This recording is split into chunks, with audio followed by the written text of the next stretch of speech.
ಸ್ನೇಹಿತರೆ ನಮಸ್ಕಾರ. ಬಿಗ್ ಬಾಸ್ನಲ್ಲಿ ಈ ವಾರ ಆಟದ ಕಾವು ಮತ್ತಷ್ಟು ಹೆಚ್ಚಾಗಿದೆ. ಅದಕ್ಕೆ ಕಾರಣ ಇದು ಫಿನಾಲೆ ವಾರಕ್ಕೂ ಮುನ್ನ ನಡೀತಿರುವಂತಹ ಒಂದು ಈ ಎಪಿಸೋಡ್ ಅಂತಲೇ ಹೇಳ್ಬೋದು, ಅಥವಾ ಸಂಚಿಕೆ ಅಂತಲೂ ಕೂಡ ಹೇಳ್ಬೋದು. ಕಾರಣ ಏನು ಅಂತ ಹೇಳಿದರೆ, ಈ ವಾರ ಯಾರೆಲ್ಲ ಈ ಟಾಸ್ಕ್ಗಳನ್ನು ಆಡಿ ಗೆಲ್ತಾರೋ ಅವರು ಈ ಫಿನಾಲೆ ವಾರಕ್ಕೆ ಹೋಗುವಂತಹ ಟಿಕೆಟನ್ನು ಅಥವಾ ಪಾಸನ್ನು ಪಡೀತಾರೆ. ಹಾಗೆಯೇ ಸೋಲುವಂಥವರು ಈ ಎಲಿಮಿನೇಷನ್ನ ಒಂದು ಬಿಸಿಯನ್ನು ಅನುಭವಿಸ್ಬೇಕಾಗ್ತದೆ. ಹಾಗಂದ ಮಾತ್ರಕ್ಕೆ ಎಲ್ಲರೂ ಕೂಡ ಸೇಫಾ? ಖಂಡಿತ ಇಲ್ಲ. ಅಲ್ಲೂ ಕೂಡ ಒಂದು ಟ್ವಿಸ್ಟನ್ನು ಬಿಗ್ ಬಾಸ್ ಈಗಾಗಲೇ ಇಟ್ಟಿದ್ದಾರೆ. ಆದರೆ ನನಗಿಲ್ಲಿ ಸೂಕ್ಷ್ಮವಾಗಿ ಅನಿಸಿದ್ದು, ಗಿಲ್ಲಿಯನ್ನು ಸೋಲಿಸಿದ ಬಳಿಕ ಗಿಲ್ಲಿ ಎಲ್ಲೋ ಒಂದು ಕಡೆ ಓವರ್ ಕಾನ್ಫಿಡೆನ್ಸ್ನಿಂದ ಈ ರೀತಿ ಸೋಲ್ತಾ ಇದ್ದಾರೆ ಅನ್ನೋದು ಒಂದಾದರೆ, ಎರಡನೇದು ಗಿಲ್ಲಿ ಸೋತಿದ್ದಕ್ಕೆ ರಾಶಿಕಾ ಆಡಿದಂಥ ಮಾತುಗಳಿದೆಯಲ್ಲ, ಇದು ರಾಶಿಕಾ ಗೆಲ್ಲೋ ಮುಳುವಾಗುವಂಥ ಸಾಧ್ಯತೆ ದೊಡ್ಡ ಮಟ್ಟದಲ್ಲಿ ಕಾಣಿಸ್ತಿದೆ. ಯಾಕಂತ ಹೇಳಿದ್ರೆ ಈಗಾಗಲೇ ರಾಶಿಕಾ ಬೇರೆ ಬೇರೆ ವಿಚಾರಕ್ಕೆ ಕಿರುಚೋದು, ಕೂಗೋದು, ರಾಮಾಯಣವನ್ನು ಮಾಡೋದು ಮತ್ತು ಓವರ್ ಎಕ್ಸೈಟ್ಮೆಂಟ್ನಿಂದ ಕೆಲವೊಂದು ಸಲ ವರ್ತನೆ ಮಾಡೋದನ್ನು ನೋಡಿದ್ರೆ ಅಸಹ್ಯ ಅನಿಸ್ಬಿಡುತ್ತೆ.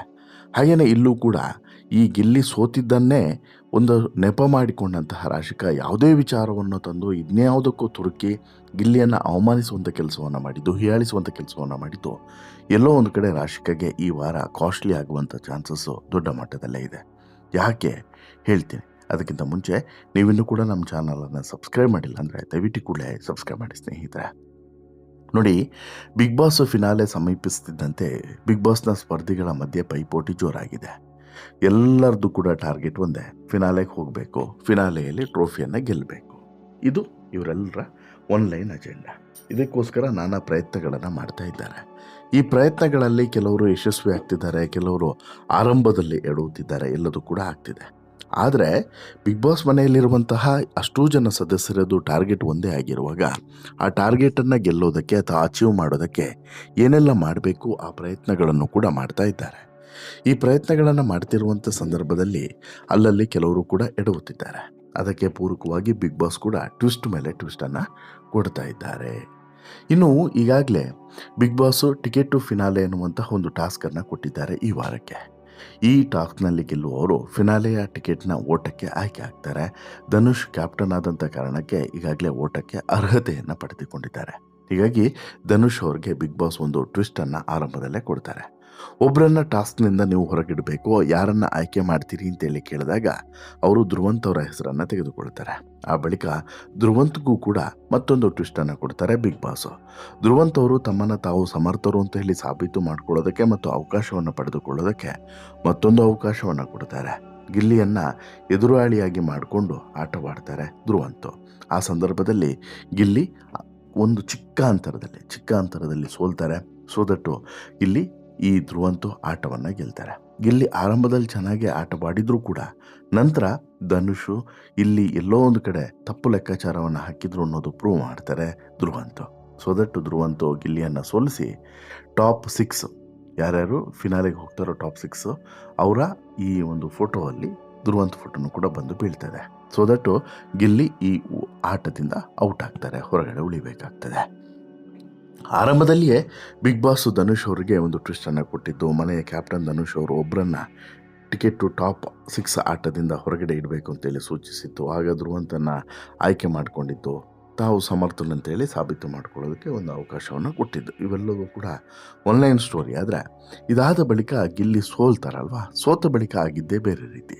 ಹೌದು, ಧ್ರುವಂತ್ ಅವರು ಯಾವಾಗ ಗಿಲ್ಲಿಯನ್ನು ಎದುರಾಳಿಯಾಗಿ ಆಯ್ಕೆ ಮಾಡಿಕೊಂಡು ಗಿಲ್ಲಿಯನ್ನು ಸೋಲಿಸ್ತಾರೋ ಅದಾದ ಬಳಿಕ ಟಿಕೆಟ್ ಟು ಟಾಪ್ 6 ಈ ಆಟದಿಂದ ಗಿಲ್ಲಿ ಹೊರಗಡೆ ಉಳಿತಾರೆ. ಗಿಲ್ಲಿ ಯಾವಾಗ ಟಾಸ್ಕನ್ನು ಸೋತು ಸಖತ್ತಾಗಿ ಆಡಿದ್ರು, ಏನೇ ಆದರೂ ಸೋಲ್ತಾರೋ ಇದನ್ನೇ ಹೀಯಾಳಿಸುವಂಥ ಕೆಲಸವನ್ನು ರಾಶಿಕಾ ಮಾಡಿದ್ದಾರೆ. ಇದು ರಾಶಿಕಾಗೆ ಉಲ್ಟಾ ಹೊಡೆಯುವಂಥ ಚಾನ್ಸಸ್ ಇದೆ. ಹಾಗೆ ನೋಡಿದ್ರೆ ಇಲ್ಲಿ ಗಿಲ್ಲಿ ಮತ್ತು ಧ್ರುವಂತ್ಗೆ ಮೊದಲಿನಿಂದನೂ ಕೂಡ ಅಷ್ಟಕ್ಕಷ್ಟೇ. ಹೀಗಾಗಿ ಧ್ರುವಂತ್ ಗೆದ್ದ ಬಳಿಕ ಸಿಕ್ಕಾಪಟ್ಟೆ ಖುಷಿ ಆಗ್ತಾರೆ. ಅಶ್ವಿನಿ ಮತ್ತು ಧ್ರುವಂತ್ ಕ್ಲೋಸ್ ಇರುವಂಥ ಕಾರಣಕ್ಕೋಸ್ಕರನೇ ಗಿಲ್ಲಿ ನಟ ಟಾರ್ಗೆಟನ್ನು ಮಾಡ್ತಾರೆ. ಗಿಲ್ಲಿ ಬಗ್ಗೆ ರಾಶಿಕಾ ಕೂಡ ಆಡ್ಕೊಂಡಿದ್ದಾರೆ.